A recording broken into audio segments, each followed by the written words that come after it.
The town of Olupara buzzed with celebration. Flowers hung from every tree, drums echoed through the streets, and laughter filled the air. It was the wedding of Ajani, the charming young man from a respected family, and Nabira, a shy and gentle girl from a small village nearby. Everyone said they were made for each other. She's humble, he's hardworking. They'll build a beautiful life, people whispered with smiles. But behind her quiet smile, Nabira was nervous.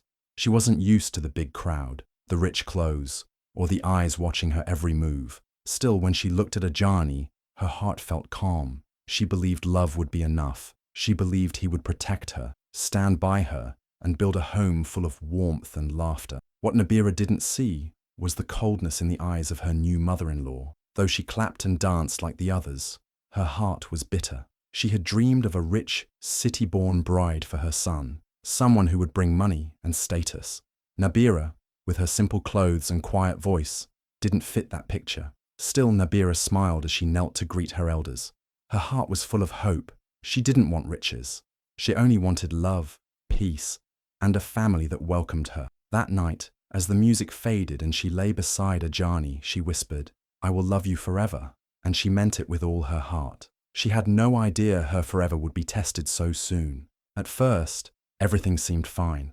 Nabira would wake up early, cook Ajani's favorite meals, and wait by the door for him every evening. But slowly, things began to change. Ajani stopped smiling at her. He came home later and later, sometimes with the smell of alcohol on his clothes. When Nabira asked if something was wrong, he would wave her off or snap, "Don't start." He stopped talking to her like before.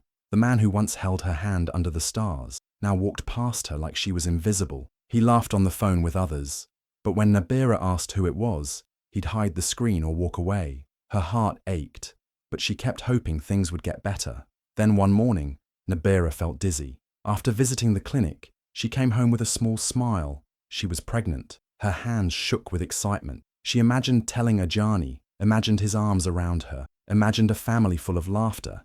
But when she told him, he didn't smile. He didn't even look at her. Instead, he stood up and walked away. Days passed, and he barely said a word to her. One night, when she tried to talk to him again, he exploded. "I didn't ask for a child!" he shouted, his voice sharp like a knife. Nabira froze.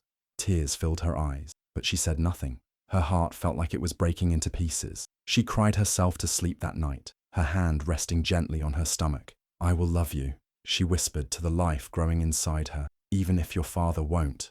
She didn't know what the future held, but she knew one thing: this baby would never feel unwanted. Not from her, never from her.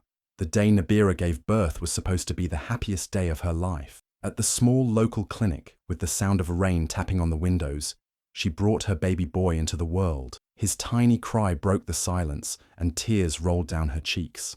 Not just from pain, but from love. She named him Zamoro, a name that meant hope in her language. She looked into his little eyes and whispered, "You are my everything now." But as she held her newborn close, a deep sadness filled her heart. No one came. No flowers, no husband, no family. She kept glancing at the door, hoping Ajani would walk in, hold her hand, and smile at their son. But he never did. Not even a message, just silence. 2 days later, with a weak body and a wrapped-up baby in her arms, Nabira returned to the house she thought was her home. But what she saw stopped her heart. Ajani was in the living room, throwing her clothes into a bag. His mother stood by the door with crossed arms and a cold look in her eyes. Nabira stared in shock. "What are you doing?" she asked, her voice trembling. Ajani didn't even look at the baby. His eyes were full of anger. "Go back to your poverty with your child," he shouted. Nabira stood there frozen, her baby crying softly in her arms. She couldn't speak. Her legs felt weak. The same man she had once loved, the one she dreamed of forever with, was now throwing her out like she meant nothing. "I gave you everything I had," she whispered, tears falling fast. "And this is what I get." Ajani turned his back. His mother didn't say a word. With shaking hands, Nabira picked up the bag, held Zamoro tighter, and walked out of the house. Her heart shattered, her world crushed. She had nothing now. No husband, no home, just a newborn in her arms and a pain too deep for words. But somewhere deep inside, something else was beginning to grow, a quiet fire that would one day change everything. The streets of Olupara were loud and busy. But Nabira felt completely alone. With no home to return to and no family to turn to, she found shelter under an old market shed. The wooden roof leaked when it rained, and the floor was cold, but it was the only place she had. She sat in the corner, holding baby Zamoro close to her chest. Her clothes were torn, her body weak, and her heart heavy with pain. Each time her baby cried for milk, she tried her best to feed him, even though there was barely anything left in her. She hadn't eaten properly in days. Her lips were dry and her hands shook. Still, she rocked Zamoro gently, whispering softly in his ear, "Mama is here. Mama won't leave you." People walked past her. Some looked away. Some whispered. No one stopped. Until one morning, just before sunrise, a woman selling porridge at the corner noticed her. She was an older woman with warm eyes and strong hands. Her name was Mama Dupe. She walked over, placed a warm bowl of porridge beside Nabira, and wrapped a soft blanket around her shoulders without saying a word. Nabira's eyes filled with tears. "Thank you," she whispered, her voice cracking. Mama Dupe sat beside her. "You're not the first woman life has tried to break," she said gently, "but don't let pain be your ending." Those words sank deep into Nabira's heart. No one had spoken to her with such kindness in a long time. That night, under the market shed, Nabira ate slowly, fed her baby, and wrapped him in the blanket. She watched the sky slowly change from black to blue and thought about Mama Dupe's words. Her heart was still broken, her body still tired. But for the first time in a long time, she didn't feel completely alone. Maybe, just maybe, this wasn't the end. Maybe this was the beginning of something new, something stronger, something that could rise from the dust. Every morning before the sun rose, Nabira was already awake. With baby Zamoro tied to her back, she picked up a broom and began cleaning the market floor. The work was hard, dusty, tiring, and sometimes thankless, but it gave her a few coins each day, enough to buy a little food, enough to survive one more day. As she swept, she watched the market women setting up their stalls. They sold soaps, oils, herbs, and handmade creams. Their hands moved fast, their voices loud and full of life. Nabira watched quietly from the side, wondering if she could ever be like them, strong, fearless, respected. Mama Dupe noticed her curiosity. One afternoon, as the market slowed down, she called Nabira over. "Come," she said, "let me show you something." She placed a small bowl in front of her, filled with palm oil, herbs, and a strong, sweet scent. "This is how we make soap," she said with a smile. "You have hands, you have a mind, you can learn." And Nabira did. Every evening after cleaning, she sat with Mama Dupe, learning how to mix oils, stir herbs, and pour soap into little molds. At first, her hands trembled. She made mistakes, burned a few batches, but Mama Dupe never shouted. She just smiled and said, "Try again." Day by day, something changed inside Nabira. The same woman who once hid in the shadows began to speak up. She started making small batches of soap and selling them at the edge of the market. At first, people walked past her, but then one woman bought a bar, then another. "This smells nice," they said. "Who made this?" Nabira smiled shyly. "I did." Soon she had her own little corner in the market, a simple stall, but it was hers. She named it ZimGlow, after her son. Her coins began to grow, but more. 5 years had passed, but the pain of the past no longer lived in Nabira's heart. The woman once left crying under a market shed was now a shining light in Olupara. Her stall had grown into a big shop. Her brand, ZimGlow Naturals, was known not just in the market, but on the radio, in city stores, and even in beauty magazines. People came from nearby towns just to buy her soaps, oils, and creams. Her name had become a symbol of strength and success. Every morning, she walked into the market with her head held high, wearing bright clothes and a smile full of pride. At her side, little Zamoro, now 5 years old, walked hand in hand with her. He was smart, full of energy, and always asking questions. "Mama, will I have my own shop one day too?" he would ask. Nabira would smile and say, "You'll build something even bigger." People in the town had watched her rise. Some had ignored her when she was down. Some had even laughed. But now, they lowered their voices when she walked by. "That's her," they whispered. "The woman who was left with nothing. Look at her now." But Nabira didn't walk with pride to prove anything to them. She walked tall because she had survived. She had rebuilt her life with her bare hands. She had turned pain into power. Sometimes, at night, she sat with Zimoro and told him stories, not fairy tales, but real stories of hard work, hope, and never giving up. Mama was once broken, she told him, but broken things can become beautiful again. And in her heart, she thanked God, and she thanked the fire that didn't destroy her, but made her stronger. She had found her voice, her purpose, and a future brighter than she had ever imagined.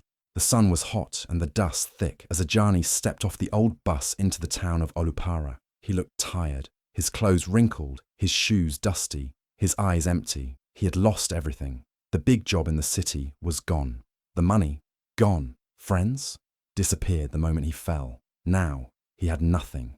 No home, no one to call, just shame in his heart and regret in his bones. He walked slowly through the town, head down, hoping not to be recognized. But then something stopped him in his tracks. A giant billboard stood above the main road. His eyes slowly looked up, and his mouth dropped open. It was her. Nabira's face glowed in the sunlight, confident, beautiful, powerful. Beside her picture were the words, ZimGlow Naturals. From Olupara to the world, the woman he once called just a poor village girl was now the face of success in the whole town. Her name was everywhere. Her smile was on posters, radio ads, and even delivery trucks that passed him on the road. Ajani stood frozen, his heart pounded. He remembered the day he threw her out, shouting cruel words with his mother standing by. He remembered her face that day, tired, broken, holding their newborn baby. And now, she had everything he ever wanted: respect, wealth, peace, a future. He walked through the market like a ghost, hearing people whisper, ZimGlow started right here. He saw her shop, bigger than anything he ever built, clean, colourful, full of life. And there, right outside, was a little boy helping hand out flyers. He looked just like Ajani. Ajani felt the shame crush his chest. He had run away from responsibility, from love, from the very woman who had once begged him for kindness. Now she had risen without him, stronger, brighter. He turned away from the billboard, but her image stayed in his mind. The woman he had once thrown away had become everything he was too blind to see, and more. Ajani sat quietly at the back of the hall, eyes low, heart heavy. He had come to the business seminar hoping to learn something, maybe get a chance to rebuild his life. He was broke, jobless, and desperate. The room was full of smart people in suits, taking notes and listening closely. He felt out of place. Then the host walked up to the stage with a bright smile. Please welcome our keynote speaker, the founder of ZimGlow Naturals, a woman who turned her pain into purpose, Nabira Olunade. The room exploded with applause. Ajani's heart dropped. Slowly he looked up, and there she was, standing tall, graceful, and glowing with confidence. Nabira walked across the stage in a beautiful dress, her voice calm and strong as she began to speak. She told her story, not with bitterness, but with power. How she was once homeless, how she had nothing but her baby and a dream, how one woman's kindness sparked a fire inside her. She spoke about building ZimGlow from a small soap stall to a national brand, and how helping other women had become her life's mission. Ajani couldn't breathe. His hands were sweating. He wanted to disappear, but he couldn't look away. Her words pierced through his chest. And then it happened. Their eyes met. Just for a second, in the middle of the crowd, Nabira looked straight at him. Her gaze didn't shake. She didn't look surprised, just calm and unreadable. After the seminar ended, Ajani waited near the hallway, nervous like a boy. When she walked out surrounded by people congratulating her, he stepped forward. Nabira, he said, his voice barely above a whisper. Please, can we talk? She paused, looked at him for a long moment. The crowd around her faded into silence. Ajani stood there, broken and small, waiting. She didn't answer. Not yet. She simply gave a small nod to her assistant beside her and kept walking. And in that moment, Ajani knew the woman he once left in the dirt was now walking on gold. Ajani's voice trembled as he said, Nabira, please, I made a mistake. Can we talk? Just a moment. Nabira looked at him, her eyes calm and steady. She gave a small, polite smile. the kind that didn't reach her eyes but held a quiet strength. Without a word, she turned and placed a hand gently on the shoulder of the young woman standing beside her. "This is my assistant, Amina," she said softly. "She will help you if you need anything." Ajani's heart sank deeper. He opened his mouth to speak again, but Nabira shook her head gently and took a step back. She looked right at him and said, "You threw away a diamond while chasing stones." Her words were soft, but carried the weight of years, pain, disappointment, and quiet power. The room felt still, even though people bustled around them. Ajani's eyes filled with tears. The truth hit him harder than he expected. He had lost so much more than a business or money. He had lost the woman who had stood by him, loved him, and built a life from nothing. He saw now how precious Nabira had been, strong, brave, and unstoppable. The woman he had pushed away had become a queen in her own right, shining brighter than he ever could. Ajani's knees shook. He dropped his head and wept openly, shame pouring from his heart. The regret was deep, bitter, and raw. He had been a coward, blind to the treasure before him. But Nabira didn't look back. She walked away with grace, her head held high, leaving Ajani alone with his tears and the heavy truth of what he lost. In that moment, Ajani understood. Some chances don't come twice. Some hearts, once broken, choose never to return. And Nabira, she had chosen to rise, to heal, and to never be anyone's second choice again. Nabira's life was no longer about survival. It was about purpose. She worked harder than ever, growing ZimGlow Naturals into a brand known far beyond Olupara. Every new product she created, every new store that stocked her soaps and oils, was a step towards something bigger. But her greatest pride was raising Zimoro. He was strong, smart, and kind, just like his mother. She held his hand as he took his first steps, cheered at his school plays, and taught him the meaning of resilience. But Nabira's heart beat not just for her son, it beat for all the women who, like her, had been left with nothing. She started a program to help abandoned and struggling women in villages around Olupara. She taught them skills to make soap, oils, and crafts, giving them a way to support themselves and their children. She spoke at community centres and schools, sharing her story openly, inspiring others with her strength. "My pain became my power," Nabira told a room full of young girls one day. "When life tries to break you, don't give up. You are stronger than your struggles." Her words echoed beyond the room, carried by hope and courage. The woman who was once thrown out on the streets with nothing but a baby in her arms was now a legend, a symbol of strength, courage, and the power to rise. Nabira had become a queen, not because she had riches or fame, but because she had found her voice, her purpose, and her power. And through her, many more women began to believe they could rise too.